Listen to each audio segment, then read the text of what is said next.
Iran Israel तनाव के बीच Iran ने भारत आ रहे इजराइल से जुड़े एक जहाज को अपने कब्जे में ले रखा है। इस जहाज पर 17 भारतीय सवार हैं। ईरान का कहना है कि उसने भारत आ रहे जहाज को समुद्री नियमों का उल्लंघन करने के लिए कब्जे में लिया है। ईरानी नौसेना के कमांडो ने 13 अप्रैल को हॉर्मुज स्ट्रेट के पास इजराइल से जुड़े जहाज MSC एरीज पर कब्जा कर लिया था। पुर्तगाल का झंडा लगे इस जहाज को कब्जा करने के बाद ईरानी जल क्षेत्र में ले जाया गया।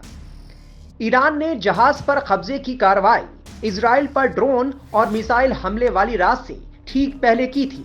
जहाज पर चालक दल के सदस्यों में भारत के साथ ही पाकिस्तान के भी नागरिक मौजूद हैं। मीडिया रिपोर्ट्स के मुताबिक ईरान के कब्जे वाले जहाज पर 2 पाकिस्तानी नागरिक हैं। पाकिस्तानी नागरिकों के होने की जानकारी होने के बाद इस्लामाबाद के विदेश विभाग ने ईरान के प्रतिनिधियों से संपर्क किया, जिसके बाद ईरान ने पाकिस्तान को बड़ी राहत दी।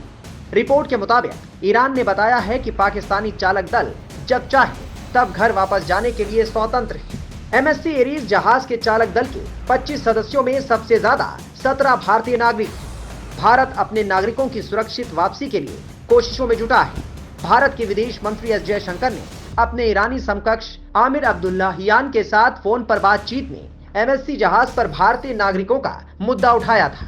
भारतीय विदेश मंत्री ने ईरान से क्रू से मिलने के लिए सरकार का प्रतिनिधिमंडल भेजने की मांग की थी, जिस पर ईरानी नेता ने सहमति जताते हुए जल्द मुलाकात संभव कराने की बात कही थी। ईरान की सरकारी न्यूज एजेंसी के मुताबिक 13 अप्रैल को रेवोल्यूशनरी गार्ड के कमांडो हेलीकॉप्टर के जरिए जहाज के डेक पर उतरे और इसे ईरानी क्षेत्र में लेकर आए। समुद्री कानूनों का उल्लंघन करने और ईरानी अधिकारियों की कॉल का जवाब नहीं देने के चलते जहाज को ईरान के अधिकार वाले जल क्षेत्र की तरफ मोड़ दिया गया। ईरानी विदेश मंत्रालय का कहना है कि ईरान को यकीन था कि जहाज इजराइल से जुड़ा था। दरअसल सीरिया की राजधानी दमिश्क स्थित ईरान के राजनयिक मिशन पर 1 अप्रैल को इजराइल ने एयर स्ट्राइक की थी। हमले में ईरान के 2 शीर्ष कमांडरों की मौत हो गई थी।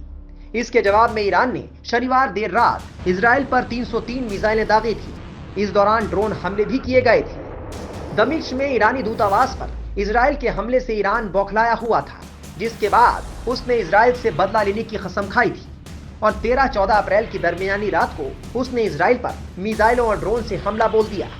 फिलहाल उम्मीद की जानी चाहिए कि ईरान जल्द ही जहाज पर सवार सभी 17 भारतीयों को सुरक्षित छोड़ देगा। वैसे भी ईरान और भारत के रिश्ते हमेशा से अच्छे रहे हैं और ईरान अपने दोस्त भारत की बात नजरअंदाज करने की गलती नहीं करेगा। टाइम्स नाउ भारत डिजिटल की रिपोर्ट।